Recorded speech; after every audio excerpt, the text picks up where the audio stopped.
Sa tawag sa dinahunog sa gimbaw, mga tambol nga ginama sa gipainat o gipauga nga panit sa kanding o kabaw, may pagduha-duha pa ang mga katawhan nga mosanong sa karaang tawag sa sadyawan.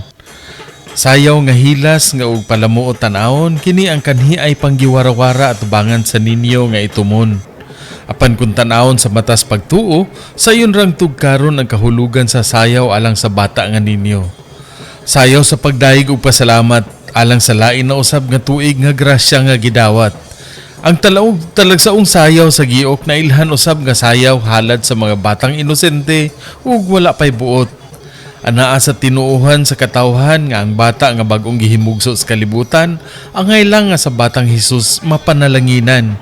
Mao nga kinahanglang dalhon sa simbahan ug sa giok ang batang ninyo sa puya halaran. Sa korte human sa nagkahilis nga interes sa Sinoo giok, karon nga pista sa Santo Niño gibalik ang bansay nga gituuhang malubong na unta sa kalimot. Sa pagdahunog sa gimbaw, human ang handumanan sa katawhan nga nakalimot, gipukaw, nabalik na ang karaang sayaw nga sa pagtuos mga kortesanon sa bata nga Hesus nagasangyaw. Kapinsaw sa kadekada na nga nawala o wala na ikapakita ang debosyon sa mga kortesanon sa balaang bata, karon nahigmata sa panghinaot nga kini mutunhay na.